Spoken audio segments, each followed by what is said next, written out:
पाकिस्तान तू भी पाकिस्तान है, मैं भी पाकिस्तान हूँ, तू भी पाकिस्तान है। बिस्मिल्लाह बिस्मिल्लाहिर्रहमानिर्रहीम। इय्याक नअबुदु व इय्याक नस्तईन। पेशावर, आपको याद है कि मैं आखिरी दफा यहां कब जलसा किया था?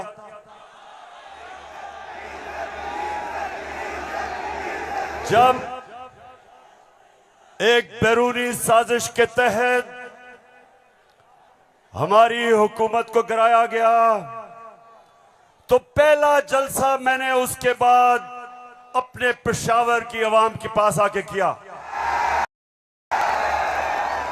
और माशाअल्लाह पेशावर, जब भी मैं आपको कॉल देता हूं, कभी आपने मुझे मायूस नहीं किया। बहुत बहुत शुक्रिया। अच्छा पेशावर, आज मैंने बात तो आपसे करनी थी सैलाब की। कल मैं सखर गया और मैं आपको यकीन दिलाता हूं कि अल्लाह ने हमारे पाकिस्तानियों को, खास तौर पे सिंध, बलूचिस्तान, डीजी खान, राजनपुर, डीआई खान, टांक और यहां ऊपर स्वात, गिलगित बल्तिस्तान, अल्लाह ने हमें बड़े इम्तिहान में डाला है।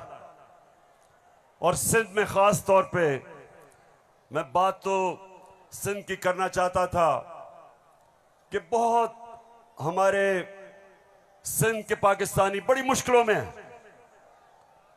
लेकिन मैं आज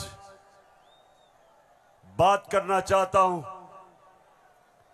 जिस तरह का प्रोपेगेंडा चल रहा है, और खास तौर पे कल एक बड़ा मुनज़्ज़म प्रोपेगेंडा चला है, तो मैं उसके ऊपर पहले बात करूंगा और फिर आपसे पेशावर मजीद बातें होंगी। सबसे पहली चीज, मेरे पाकिस्तानियों, हम सबको एक चीज समझनी चाहिए कि कोई कौम, पेशावर, मेरी कोशिश ये है कि मेरा ये सारे जो नौजवान यहां खड़े हैं, मैं आपकी तरबियत भी करूं, आप में सियासी शऊर पैदा करूं, आपको समझाऊं कि हकीकी आजादी क्या है, आपको समझाऊं कि ला इलाहा इल्लल्लाह ये कैसे एक इंसान को आजाद करता है। कैसे जब अल्लाह से आप दावा करते हैं कि अल्लाह तेरा सिवा कोई खुदा नहीं, तो आप अपनी वो जंजीरें तोड़ते हैं जो इंसान को जमीन पे रखता है, इंसान की परवाज रोकता है। ये जंजीरें परवाज रोकती हैं इंसान की, उसकी अजमत की। और मेरे नबी सल्लल्लाहु अलैहि वसल्लम ने मदीना में ला इलाहा इल्लल्लाह से इंसानों को आजाद कर दिया।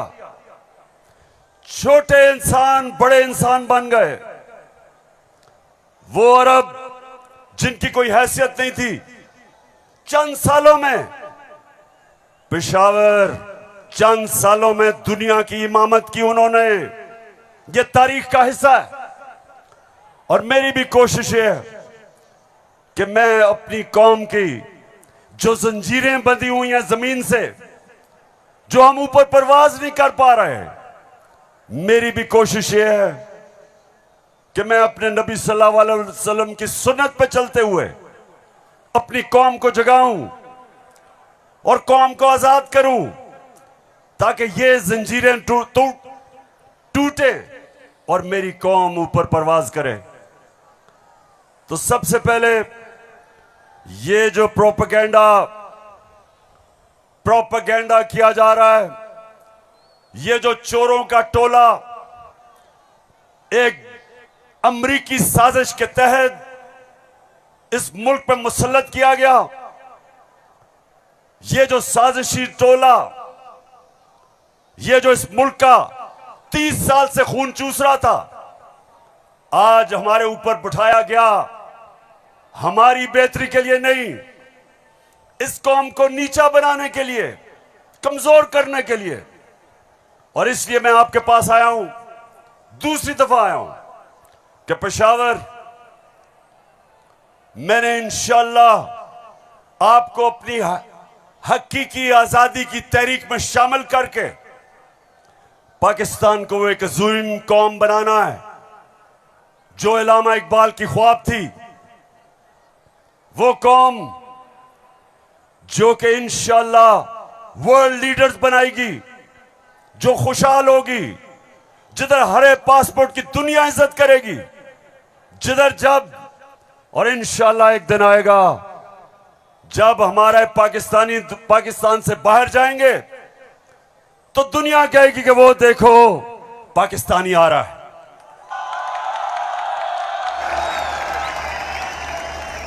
मेरे पाकिस्तानियों, एक ऐसा वक्त था कि अरब ताजिर, मुसलमान ताजिर जब मलेशिया और इंडोनेशिया गए तो कोई मुसलमान फौज नहीं गई थी इंडोनेशिया और मलेशिया। मुसलमान ताजरों का किरदार देख के, मुसलमानों के ताजरों की सच्चाई देख के, सादिक और अमीन ताजरों ने अपने किरदार से लोगों को मुसलमान किया। याद रखें, मुसलमानों ने फतह नहीं किया था मलेशिया और इंडोनेशिया, मुसलमानों का कैरेक्टर था जिसने फतह किया था। मैं वो चाहता हूं कि वो हमारे पाकिस्तानी बने कि जब आप दुनिया में जाएं तो लोग आपकी इज्जत करें, आपके पासपोर्ट की इज्जत करें। और वो कभी नहीं होगा जब तक आपके ऊपर ये चोर बैठे हुए हैं।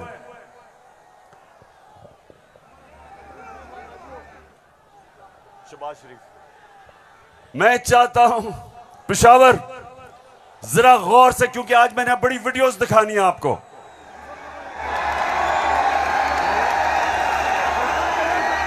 आज आप ये जलसा पूरी तरह आपकी तरबियत भी होगी और आप एंजॉय भी करेंगे।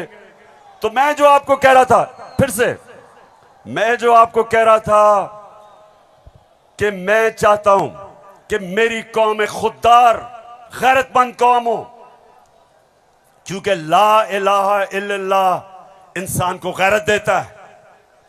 जो ला इलाहा इल्लल्लाह दिल में जिसके चले जाता है, वो किसी झूठे खुदा के सामने नहीं झुकता।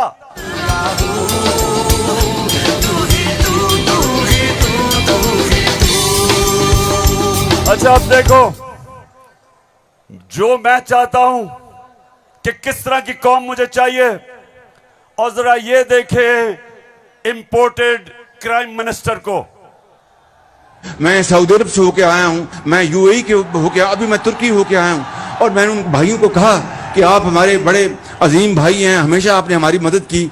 और मैंने यही कहा, जब मैं आया हूं तो आप समझेंगे शायद ये मांगने आया है, मैं मांगने नहीं आया। मैं आया हूं तो आप समझेंगे शायद ये मांगने आया है, मैं मांगने नहीं आया, लेकिन मजबूरी है। जिस तरह माजी में 75 साल में आपने हमारा हाथ बटाया है, कुछ अर्सा आप हाथ बटा। मैंने कहा मैं वादा करता हूं कि इंशाअल्लाह हम पूरी कौम हम मिलकर दिन रात मेहनत करेंगे, पसीना गिराएंगे, अपने पांव पे खड़े होंगे। क्यों पेशावर, सुन लिया? ऐसे आदमी को आप अपना प्राइम मिनिस्टर मानते हो?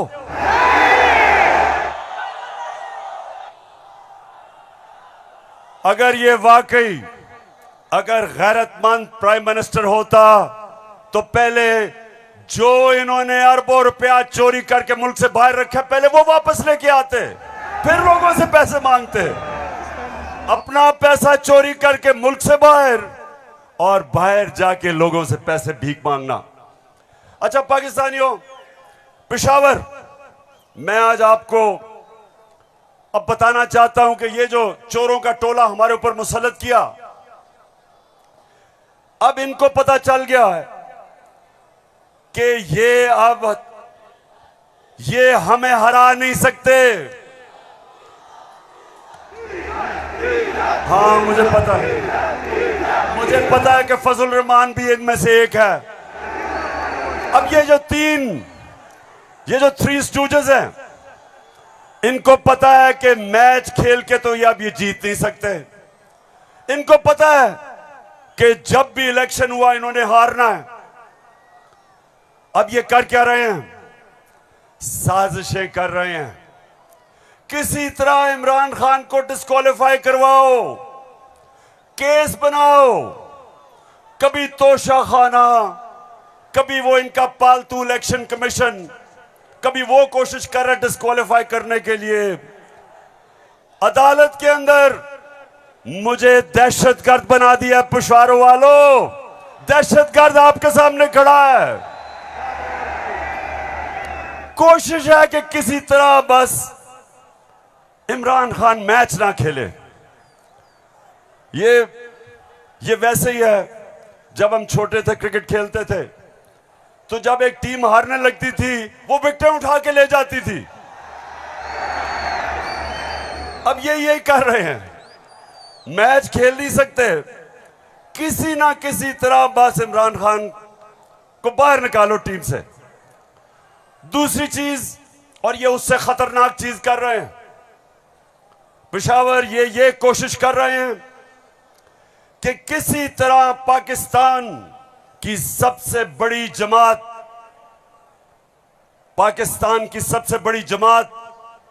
इसको किसी तरह पाकिस्तान की फौज से लड़ाया जाए। ये इनकी दूसरी कोशिश है।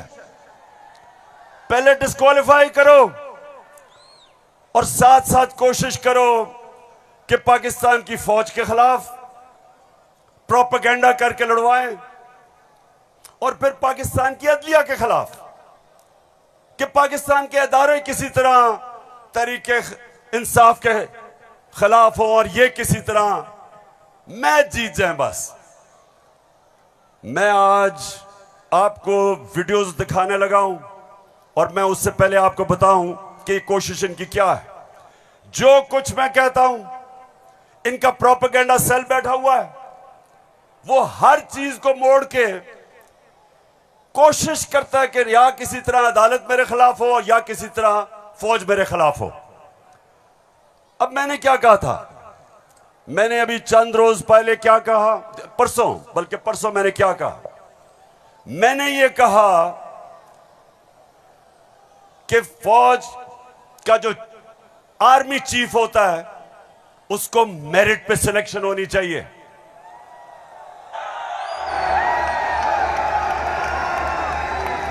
अब मुझे यह बताओ कि कोई भी किसी का खैर ख्वाह होता है, वो हमेशा चाहेगा अगर इदारा मजबूत करना है मेरिट पे सिलेक्शन हो। यह दुनिया का असूल है। आपने अगर फैक्ट्री सही चलानी है, ऊपर मेरिट पे आदमी बिठाओ। आपने अगर मुल्क को ऊपर लेके जाना है, क्रिकेट टीम अच्छी बनानी है, तो मेरिट के ऊपर सिलेक्शन हो। इसमें क्या गलत बात की थी? और मैंने साथ ये कहा था कि नवाज शरीफ और आसिफ जरदारी, ये किसी सूरत इन दो डाकुओं को पाकिस्तान का आर्मी चीफ नहीं सिलेक्ट करना चाहिए। ये क्यों कहा था मैंने ये इसलिए कहा था, सबसे पहले नवाज शरीफ मुल्क का मुजरिम है। अरबों रुपए की प्रॉपर्टीज बाहर इसकी पैनामा में पकड़ा गया, सजा हुई इसको। झूठ बोल के मुल्क से बाहर भागा, मफरूर है। मुझे यह बताएं पेशावर, जरा मुझे यह बताएं कि क्या एक चोर को, एक मफरूर को, एक भगौड़े को जो मुल्क से बाहर पैसा ले जाता है, क्या उसको पाकिस्तान का आर्मी चीफ सिलेक्ट करना चाहिए? जरा मुझे बताएं। और इधर बात खत्म नहीं होती। दूसरी, डॉन लीक्स डॉन लीग्स क्या थी? हिंदुस्तान पाकिस्तान की फौज को कह रहा था यह दहशतगर्दी कर रही है। हिंदुस्तान उस वक्त के पाकिस्तान के सिपा सलार रहील शरीफ को कह रहा था यह दहशतगर्दों का सरदार है। और डॉन लीग्स में क्या चीज सामने आती है? बजाय नवाज शरीफ और नून लीग अपनी फौज के साथ खड़े हो, वो हिंदुस्तान को पैगाम पहुंचाते हैं कि जी हम कुछ नहीं कर रहे, फौज सब कुछ कर रही है। अपने से फौज को अलग कर लिया। काठमांडू में सार्क मीटिंग में बरका दत्त किताब में लिखती है कि नवाज शरीफ छुप छुप के नरेंद्र मोदी को मिल रहा था अपनी फौज से डर के। और दूसरी तरफ आसिफ जरदारी वो अमेरिकनों को कहता है, अपने अमेरिका में पाकिस्तान का एम्बेसडर हुसैन हक्कानी वो जाके अमेरिकनों को एडमिरल मलन को कहता है कि जनाब गवर्नमेंट को और जरदारी की गवर्नमेंट को पाकिस्तान की फौज से बचा लो। ये वो लोग हैं, बताओ मुझे, ये आर्मी चीफ सेलेक्ट कर सकते हैं? क्या हम इतने अहम ओहदे इन दोनों चोरों के हाथ में देंगे? नहीं देंगे। लेकिन तीसरी चीज पेशावर सुनो, इन्होंने सबको, मैंने बार बार आपको वो मुरासला दिखाया जो अमरीकी अंडर सेक्रेटरी ने धमकी दी पाकिस्तान को, पाकिस्तान के एम्बेसडर असद मजीद को, कि अगर तुमने इमरान खान को ना हटाया तो पाकिस्तान को मुश्किलों का सामना करना पड़ेगा। और नो कॉन्फिडेंस मोशन में अभी टेबल नहीं हुई थी तब वो धमकी देता है। और सबको पता है उसके बाद क्या हुआ। नो कॉन्फिडेंस आता है, चोरी के पैसे से मेंबर पार्लियामेंट खरीदे जाते हैं, करप्शन के पैसे से लोटे बनाए जाते हैं। और आपका भी एक बहुत बड़ा लोटा था। कौन लोटा था आपका? एक ही पख्तूनख्वा से लोटा आया और बहुत बड़ा लोटा था वो। लोटों पे पैसा चलता है, लोटों पे नोट चलते हैं। और उसके बाद हमारी हुकूमत गिराई जाती है और इनको इंपोर्टेड हुकूमत ऊपर लगाई जाती है। और मेरा तीसरा सवाल है कि क्या वो लोग जो बाहर से मुसल्लत किए गए हैं, जिनके पैसे और दौलत बाहर पड़ी है, क्या उनको पाकिस्तान के आर्मी चीफ को अपॉइंट करना चाहिए? बताओ। तो मैंने ये कहा और कहते कि जनाब इमरान खान तो फौज के खिलाफ है। अभी चलो, अब मैं चाहता हूं ये नून लीग के दो, एक वजीर और एमएनए, जरा आप इनकी वीडियो देखें और उसके बाद बात करता हूं। सियासी मामला थे और जिस तरफ इस साल के आखिर में एक बड़ी तब्दीली आनी थी, उसमें तो ये नजर आ रहा था कि इमरान खान का जो गठजोड़ है ये तो अगले 15 साल रहेगा अगर इस तरह हालात रहे। और जिस तरह के उनके प्रोग्राम थे, हम सब ने डिस्क्वालीफाई होना था इस साल के आखिर में। तमाम जो अपोजिशन की लीडरशिप है, अच्छा उनका तो ख्याल था कि मैं सफाया कर दूंगा, मैं किसी को नहीं छोड़ूंगा। तो ये आपका खदशा है? मालूमात है जी, हमारी सीरियस मालूमात आपके ख्याल में जो आप ये लोगों को भूल जाता है, लेकिन कुछ माह पहले जो कहा कि हम नैब के कुछ 100 जज और हायर कर रहे हैं और हम सारे केसों को एक्सप्लाइट करेंगे, तो उस मैस लेवल के ऊपर मैस लेवल पे डिस्क्वालिफिकेशन होनी थी। बिगिनिंग शहबाज शरीफ डाउनवर्ड, शाहजाद खान अब्बासी, हसन इकबाल और ऑल ऑफ अस, सिर्फ मुस्लिम लीग नून की नहीं। आपके ख्याल में जो कोलिशन बनी है वो इसी वजह से बनी है कि इमरान खान साहब के तो फाशिस्ट प्लान्स थे ना इस मुल्क के ऊपर हमला करने के। तो लिहाजा ये आज मुश्किल जरूर है, लेकिन ये हमें याद रखना है जब हम मुआशियत की डिस्कस करते हैं कि यहां जमहूरियत का, हाकमियत का और वफाकियत का मामला भी मौजूद है जिसको हमें साथ लेकर चलना है। तो इसलिए एक लार्जर कॉन्टेक्स्ट में सियासी मामला कि जो हमें लोग कहते थे, डराते थे, दबाव में लाते थे इस बात पे कि अगर फौरी तौर पर अदम एतमाद करके आप हुकूमत में ना आए तो फलां आ जाएगा, फलां बैठ जाएगा किसी चेयर पे। कोई किसी किस्म का हमें उस वक्त भी न नोटिस था ना हमने लिया था, मगर इत्तेहादी जमातों के हम फैसलों पर के पाबंद थे। मैं आज भी ये बात कहने लगा हूं कि अगर कि जो हमें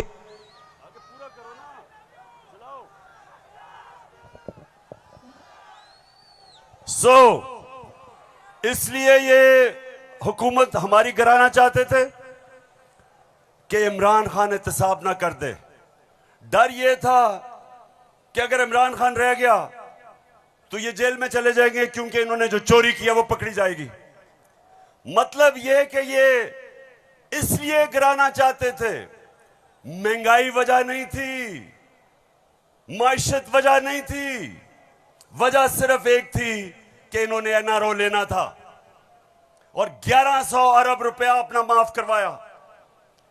अब मैं ये चाहता हूं कि ये जो नून लीग प्रोपेगेंडा कर रही है कि इमरान खान फौज के खिलाफ है, जरा सुने कि इनके लीडर्स ने फौज के खिलाफ क्या बातें की। और मैं चाहता हूं मीडिया इसको दिखाए ताकि पता चले कि ये जो लोग आज इक्तदार में बैठे हैं और ये हर रोज प्रोपेगेंडा कि किसी तरह तहरीक इंसाफ और फौज की लड़ाई हो जाए, जरा ये सुने कि इन्होंने फौज के मुतालिक क्या बातें की थी।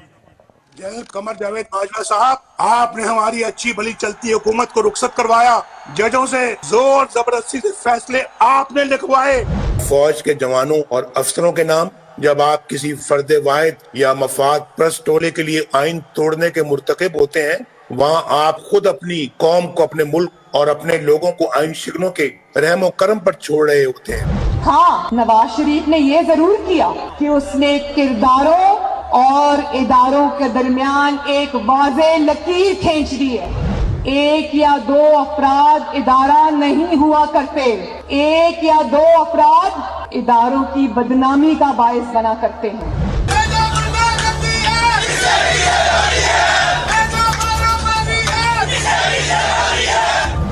जो शख्स इस किस्म की कार्रवाइयों में मुलव्वस रहा हो उसका एहतसाब होना चाहिए। उसको बल्कि इतने बड़ी बड़ी उनकी ग्लेयरिंग चीज़ें शायद 73 साल की तारीख में कभी नहीं मिलती, तो अब तो उनका एहतसाब होना चाहिए। ये इस किस्म के शख्स को कोई और ओहदा दे देना, और वो भी इतना इम्पोर्टेंट ओहदा देना, ये मैं समझती हूँ कि ये कौम के मुंह पे तमाचा है, आइन और कानून की हुकूमत के मुंह पे तमाचा है। तुम हमें सियासत बतलाते हो, अपने हुदूद में रहो, इसराइल की नौकरी न किया करो, इसराइल के वजीफों पे पलने वाले जर्नलों अपने हुदूद में रहो। बड़े बड़े रैंकों वालों से भी अपने आप को मुहतरम समझता हूँ, और अगर बिगड़ोगे तो फिर अगर हम बिगड़ गए तो अफगानिस्तान में अमेरिका का क्या हश्र हुआ, खुदा की कसम यहाँ तुम्हारा वही हश्र। तो हमारी किरदार कशी करना छोड़ दो। अगर हमने आपकी शुरू की तो पता नहीं पाकिस्तान बनने से आज तक कितने जनरलों की शुरू हो जाएगी।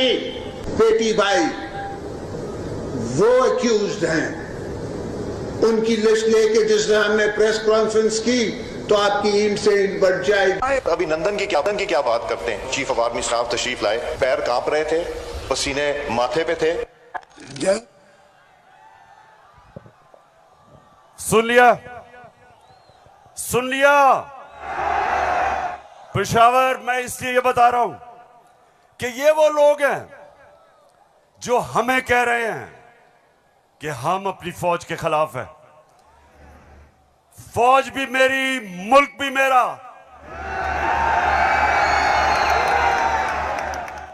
जितने इदारे मजबूत होंगे मुल्क मजबूत होगा, अदलिया मजबूत होगी मुल्क मजबूत होगा, फौज मजबूत होगी, हम आजाद हो सकेंगे। हम अपनी आजादी, हम किसी के सामने झुकेंगे नहीं, कोई मुल्क हमें फतह नहीं करेगा। जिस तरह सारी मुसलमान दुनिया में आज अजाब आया हुआ है, सोमालिया से लेके, लिबिया से लेके, सीरिया से लेके, सारी मुसलमान, अफगानिस्तान में क्या हुआ, यमन में, सारी मुसलमान दुनिया में किस तरह का अजाब आया, और हम वो पाकिस्तान है जो एक मजबूत फौज की वजह से बचे हुए हैं। तो नून लीग वाले ये समझ जाओ कि हम वो लोग हैं जो इस मुल्क के इदारे मजबूत करेंगे। और कभी अगर कोई तनकीद करते भी हैं अपनी फौज के लिए उसकी बेहतरी के लिए करते हैं, तामीरी तनकीद करते हैं। अब वो चलाओ।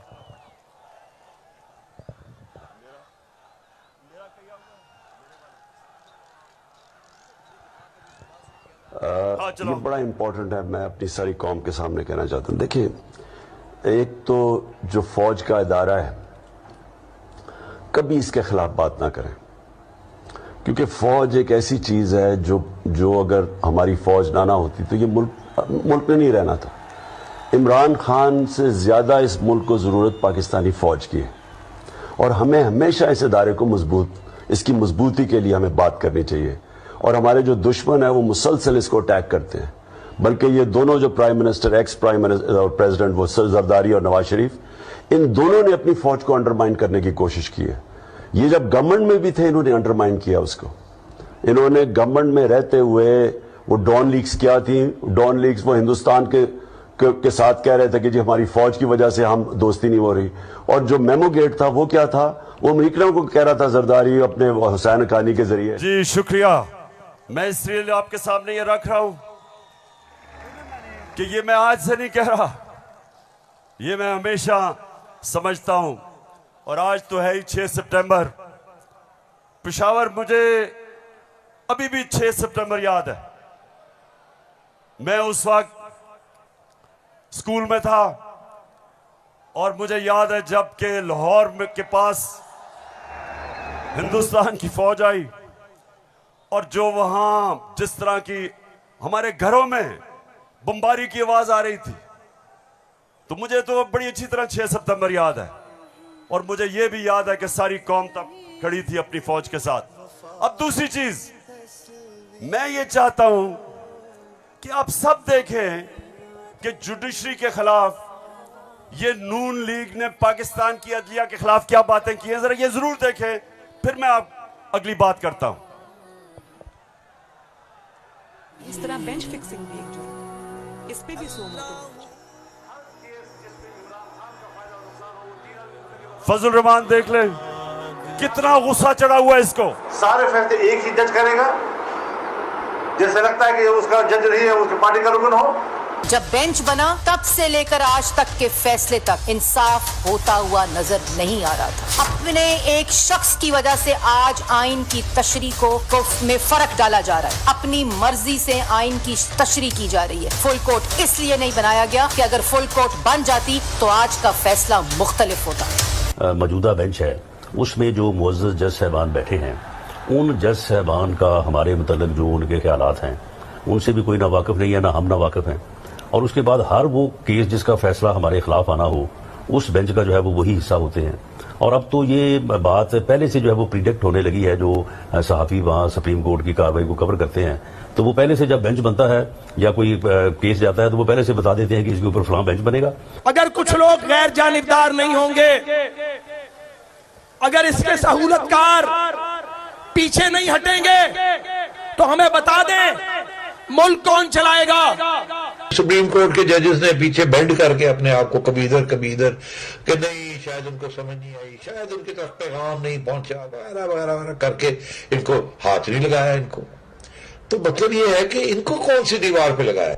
तो जिस तरह मैच फिक्सिंग एक जुर्म है, इस तरह बेंच फिक्सिंग भी एक जुर्म है। जब बेल का फैसला होने वाला होता था, जेल में उस दिन खबर मिलती थी कि 3 हफ्तों के लिए बेंच डिसॉल्व हो गया, नया बेंच, या कोई जज छुट्टी पे चला गया। जाता नहीं था, भेजा जाता। काजी फाइज ईसा साहब के मामले में माय लॉर्डशिप से ये पूछना चाहते हैं कि वो आपके ब्रदर जज थे ना, आपने क्या किया?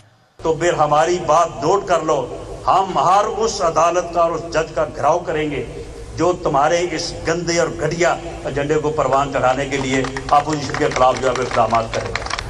चीफ सेक्रेटरी साहब, आपको इस बात का जवाब देना पड़ेगा।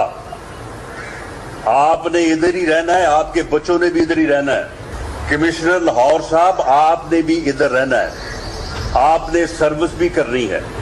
इसलिए आपको ये चाहिए था कि आप इस गैर कानूनी अमल के आगे दीवार बनते और इसे बजा लाने से इनकार करते।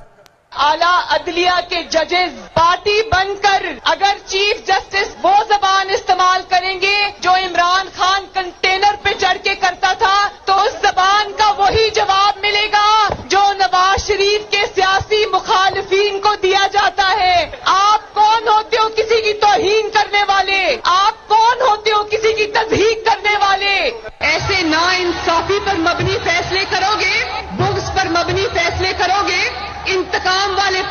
करोगे तो कौन इज्जत करेगा आपकी? फिर तौहीन अदालत लगा देते हो। 5 मेंबर बेंच ने सियासी पार्टी बना दिया पूरी अदलिया को और उसको मुस्लिम लीग नून के सामने ला के खड़ा कर दिया। क्या बताओ, मुल्क की सबसे बड़ी अदालत की इससे भी बड़ी तौहीन हो सकती है कोई? हम आपकी इज्जत करना चाहते हैं, आप भी तो अपनी इज्जत करवाओ। तो जस्टिस अजमत सईद साहब जो है उनको कौन नहीं जानता। पर्सनली जाती तौर पे असरअंदाज होकर उन्होंने JIT बनवाई। बदनाम जमाना JIT को आज तक व्हाट्सएप। मैं सिर्फ आपको ये थोड़ा सा सैंपल दिखा रहा हूं कि किस तरह का ये अपने पाकिस्तान की अदलिया के खिलाफ क्या जबान इस्तेमाल की गई है।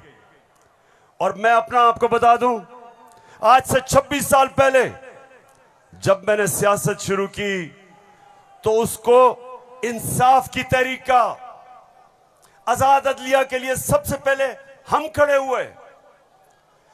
जेल में वाहिद सियासी लीडर था जो आजाद अदलिया के लिए जेल में गया। 2008 की इलेक्शन बॉयकॉट की अपनी अदलिया के लिए।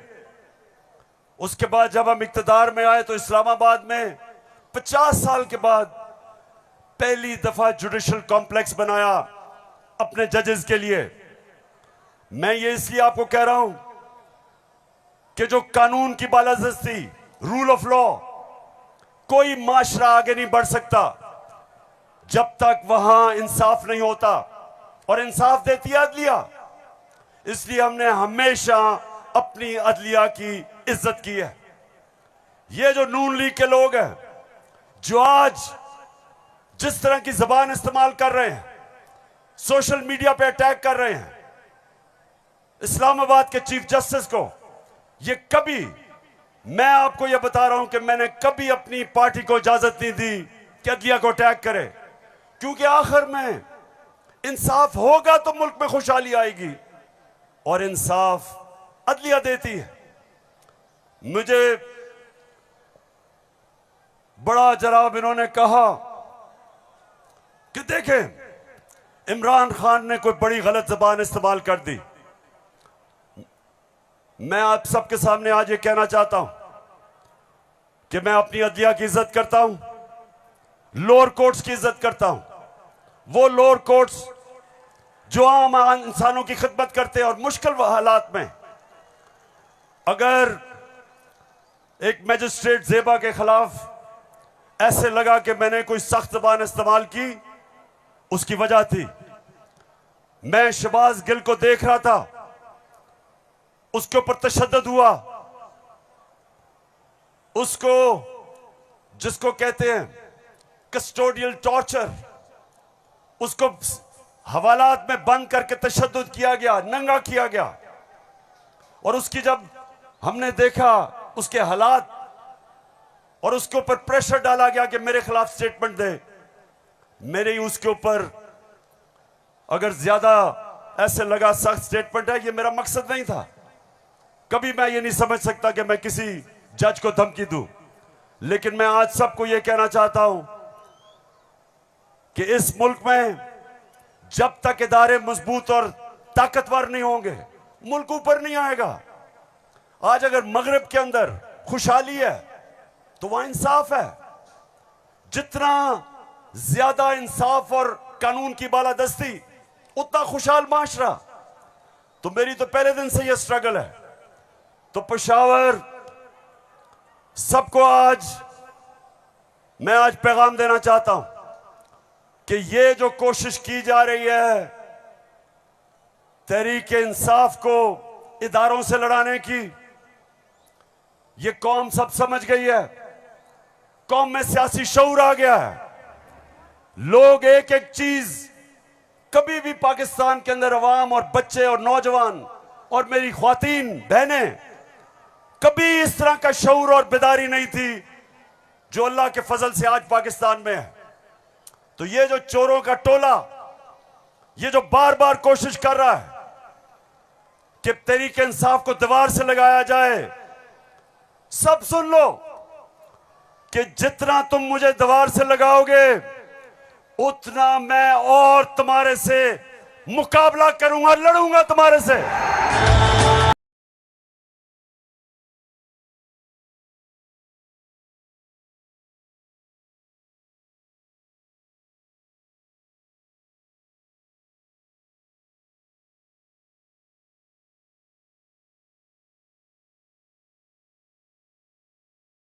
अपनी सारी कौम, सारी कौम के पास जा रहा हूं। 7 महीने से मैं पब्लिक में हूं, हर शहर में जा रहा हूं, अपनी कौम को तैयार कर रहा हूं कि मेरे पाकिस्तानियों, जब मैं तुम्हें कॉल दूंगा तुमने निकलना है मेरे साथ।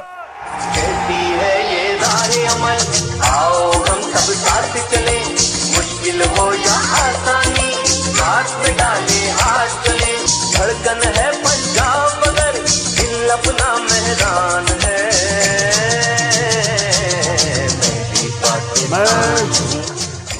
अच्छा पेशावर, जब हमें इन्होंने हटाया था, फिर से मैं आपको याद करा दूं, उस वक्त पाकिस्तान तेजी से तरक्की कर रहा था। जो इस हुकूमत ने जो किताब माइशत के ऊपर शाया की, जिसको कहते हैं इकोनॉमिक सर्वे ऑफ पाकिस्तान, उसके अंदर पाकिस्तान 17 साल के बाद सबसे तेजी से हमारी माइशत ऊपर जा रही थी। 5.6 और चौथे साल 6%। आज IMF कह रहा है, आलमी इदारा कह रहा है कि 6% से अब हमारी माइशत 1% से भी कम पे जा रही है।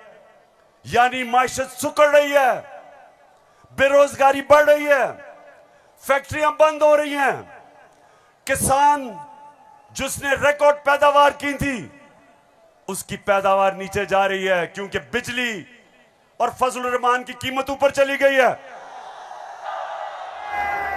ट्यूबवेल के लिए जो डीजल चाहिए वो महंगा हो गया। बिजली, अच्छा बिजली के बिल जिन जिन के पास आए हैं, जरा मुझे हाथ खड़े करके बताएं, कभी पाकिस्तान की तारीख में इतनी महंगी बिजली नहीं थी। क्या हुआ कि 4 महीने में कौन सी क़यामत आ गई कि बिजली की कीमत 18 रुपए यूनिट से 36 रुपए यूनिट, और टैक्सेस मिला के 50 रुपए यूनिट पे बिजली पहुंच गई है। गंदम 850 रुपए पे 20 केजी मिलती थी, आज कराची के अंदर 2000 रुपए पे नहीं मिल रही। बलूचिस्तान में देखें गंदम की कीमत किधर गई। हमारे दौर में, ये जरा गौर से सुने, हमारे दौर में तेल इंटरनेशनल मंडी में 103 से 115 डॉलर पे बिकता था, आज वो पहुंच गया 96 डॉलर पे। तेल की कीमत इंटरनेशनल मंडी में कम हो गई है, लेकिन हमारे दौर में 1 लीटर पेट्रोल 150 रुपए और 1 लीटर फजल रहमान 145 रुपए, आज 234 पे पहुंच गया। बिजली दुगनी, पेट्रोल डीजल ऊपर, सब कुछ महंगा और रुपया गिर रहा है। IMF के प्रोग्राम के बावजूद रुपया गिर रहा है। IMF ये कहता है कि आगे पाकिस्तान के जो माशी हालात हैं वो और बिगड़ने वाले हैं, बिजली की कीमत अभी और बढ़ेगी, GST लगेगा 17%, कीमत और ऊपर, पेट्रोल डीजल और ऊपर। तो मेरे पाकिस्तानियों, आज हम नहीं, IMF कह रहा है कि पाकिस्तान श्रीलंका की तरफ जा रहा है, यानी माशी तबाही की तरफ जा रहा है। तो सवाल आज ये है कि वो कौन थे, वो कौन मुजरिम थे, कौन इस कौम के गद्दार थे जिन्होंने बैरूनी साजिश का हिस्सा बन के इस मुल्क में आपकी हुकूमत कराई और इन चोरों को लेके आए।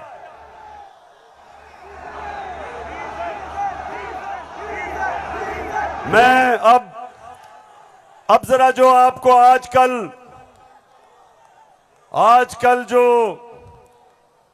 नवाज शरीफ की बेटी आजकल बनी हुई है, मालिका बनी हुई है पाकिस्तान की, प्रोटोकॉल उसको प्राइम मिनिस्टर का मिल रहा है। जरा मैं सारी कौम के सामने बताना चाहता हूं कि इसका सबसे बड़ा मसला यह है कि इससे सच नहीं बोला जाता। जरा ये आप फिल्म शो देखें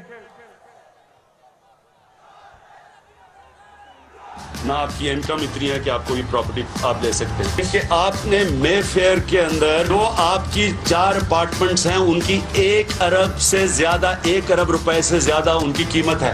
अब 4.5 अरब तक पहुंच गई है उनकी कीमत। आपने अपनी जो टैक्स में टोटल आमदनी बताई है 94 में 1.5 लाख रुपए है। मुझे ये बताएं कि आपने अरबों रुपए की मेफेयर में प्रॉपर्टी खरीदी कैसे? सुन लिया, ये आज से 10 साल पहले मैंने पूछा कि बताएं आपने आमदनी तो अपनी दिखाई नहीं, तो ये अरबों रुपए की बर्तानिया के सबसे महंगे शहर लंदन के सबसे महंगे इलाके में आपने अरबों रुपए की प्रॉपर्टी कैसे ली? तो जरा आप ये सुने, जवाब आता है।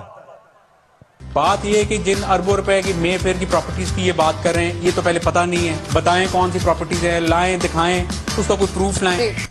सुन लिया, कहते किधर है ये प्रॉपर्टी, किसकी बात कर रहे हैं? अब ये जरा मरियम बीबी को भी सुन लो कि इस तरह मुझे लगा कि आप लोगों को बेवकूफ नहीं बना सकते। मेरी सेंट्रल लंदन में प्रॉपर्टीज तो दूर की बात है, मेरी पाकिस्तान में भी कोई प्रॉपर्टी नहीं है। मैं अपने वालिद के साथ है और मुझे समझ नहीं आई कि मेरी और मेरी वालदा की और बहन भाइयों की प्रॉपर्टीज ये कहाँ से निकाल के ले आए हैं। मेरे नाम पाकिस्तान में कोई प्रॉपर्टी नहीं है, ये तो इंग्लैंड की बात है। सुन लिया पेशावर, सुन लिया आपने, मेरी बहनों आपने सुन लिया कि लंदन तो छोड़े मेरी पाकिस्तान में भी कोई प्रॉपर्टी नहीं है। मेरे तो बहुत बुरे हालात हैं।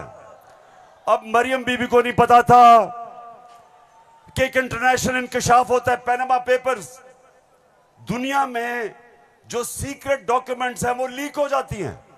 बड़े बड़े दुनिया में प्राइम मिनिस्टर और वजीर सब पकड़े जाते हैं, उसमें हमारे शरीफ खानदान भी फंस जाता है।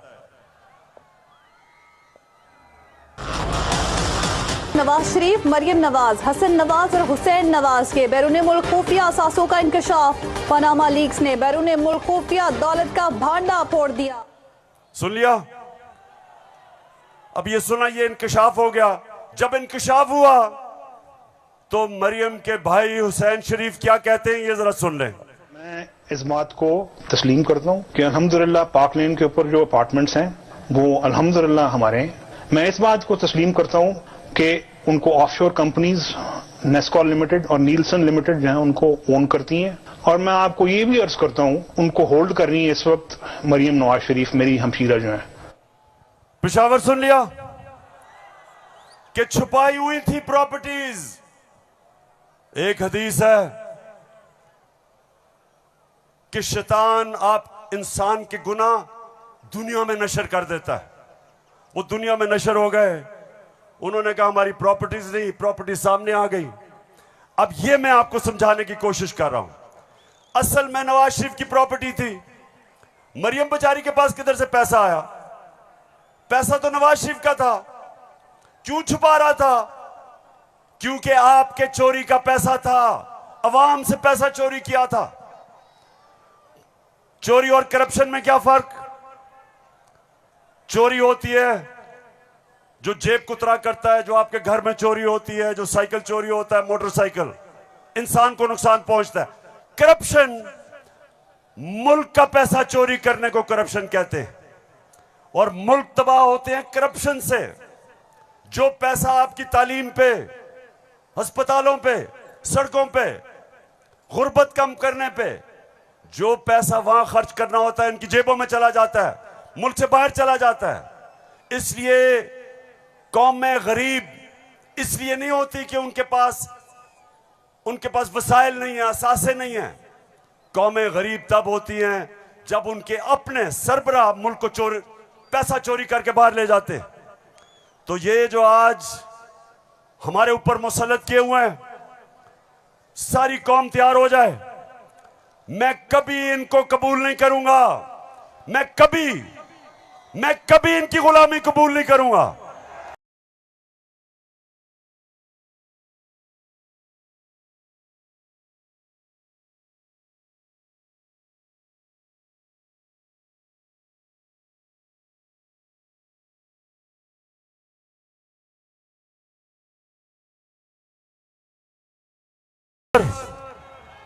हाथ खड़ा करके बताओ आप तैयार हो जब मैं आपको कॉल दूंगा? आपने सब तैयार होना है।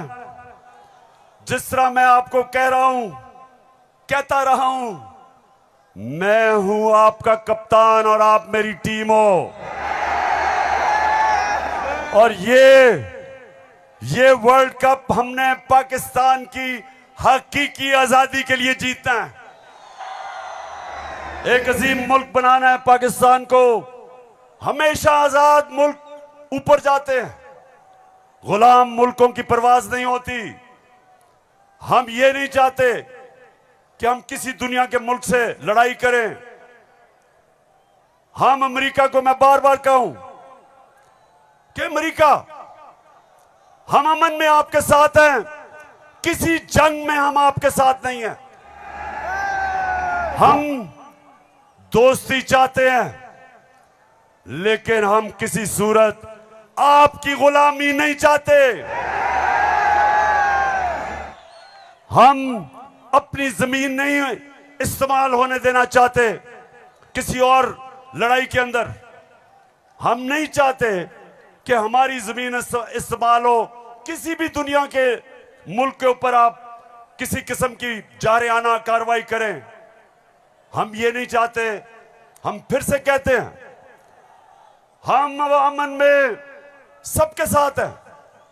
हम तो हिंदुस्तान से भी अच्छी दोस्ती करेंगे, लेकिन पहले कश्मीरियों को उनका हकूक दो, उनकी स्टेटहुड वापस करो। हम हिंदुस्तान से भी बातचीत कर लेते, लेकिन हम किसी सूरत अपनी आजादी के ऊपर सौदा कभी नहीं करेंगे। मेरे साथ हो पेशावर, साथ हो मेरे। तो फिर से जाते हुए आखिरी बात, आप सब ने तैयार रहना है। मैं आपको कॉल दूंगा इस्लामाबाद की, और वो कॉल होगी इस मुल्क को इन